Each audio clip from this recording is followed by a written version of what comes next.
author unknown, Mullen. Coleridge focused mainly on imagination as the key to poetry. He divided imagination into two main components, primary and secondary imagination. In Biographia Literaria, one of his significant theoretical works, he writes, "The primary imagination I hold to be the living power and prime agent of all human perception, and as a repetition in the finite of the eternal act of creation of the infinite I am. The secondary I consider as an echo of the former, coexisting with the conscious will, yet still identical with the primary in the kind of its agency, and differing only in degree, and in the mode of its operation. It is the imagination involved in the poetry that produces a high-quality verse. The primary imagination is a spontaneous creation of new ideas, and they are expressed perfectly.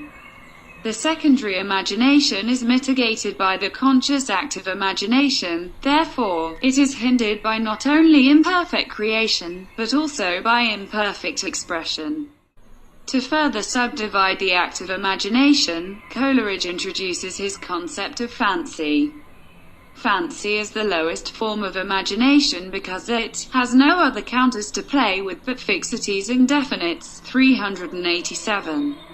With fancy there is no creation involved. It is simply a reconfiguration of existing ideas. Rather than composing a completely original concept or description, the fanciful poet simply reorders concepts, putting them in a new and possibly fresh relationship to each other. Coleridge also writes that poetry reveals itself in the balance or reconciliation of opposite or discordant qualities. Through juxtaposition, ideas, concepts, and descriptions are made clear. The more imaginative the juxtaposition is, the more exciting the poem becomes. As with Wordsworth, Coleridge also combines his theoretical ideas in his poetry. He abandons Wordsworth's notion of poetry for the common man, and uses lofty language, poetic diction, and subject matter that is specialized. While he still holds a reverence for nature inherent to romantic literature, his poems are not exclusively based around the natural. He makes use of primary imagination in his work, because it is the kind of imagination he values most, and avoids secondary imagination or fancy as much as possible. Kubla Khan illustrates his use of primary imagination. In Xanadu did Kubla Khan a stately pleasure-dome decree, where Alph, the sacred river, ran through caverns measureless to man down to a sunless sea. The poem is the manifestation of a drug-induced vision. The lines have come to Coleridge unbidden, and represents the creation of a previously non-existent setting. He creates these instances throughout the poem. Especially notable is the vision he describes in the last stanza: "A damsel with a dulcimer, in a vision I once saw, it was an Abyssinian maid, and on her dulcimer she played." 348. Both of these segments create entirely new scenes in the reader's mind. Coleridge also uses highly imaginative images to create juxtaposition in the poem. He writes, "A sunny pleasure dome with caves of ice," and uses this image twice in the poem. The reconciliation of opposites manifests itself in lines such as these. The adjective sunny implies warmth, while ice is cold. Together they hint at a darker side to the surfacially idyllic pleasure dome. The simple fact that it is Kubla Khan's pleasure dome is a juxtaposition as well. The leader of the Mongols is not colloquially thought of as a kind or benevolent man. This discordance, too, hints at the underlying darkness of the poem, thereby exposing a truth that all is not perfect in neither the pleasure dome nor Coleridge's hallucination.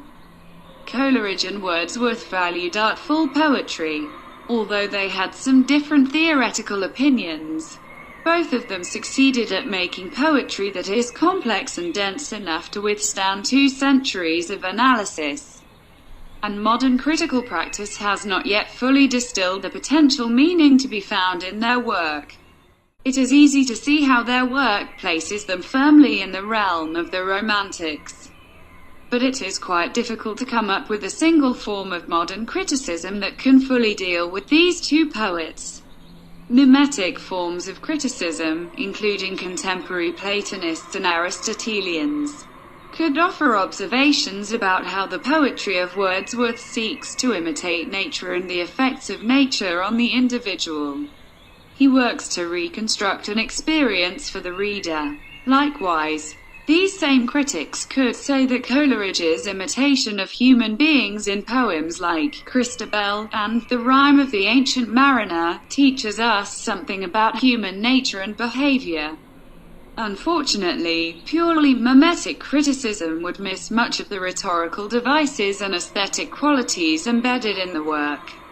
Pragmatic forms of criticism, which focus on the rhetorical purpose of the author, could offer insight as to how the poetry of Coleridge and Wordsworth seek to instruct the reader, and could also elucidate the rhetorical structure of their works.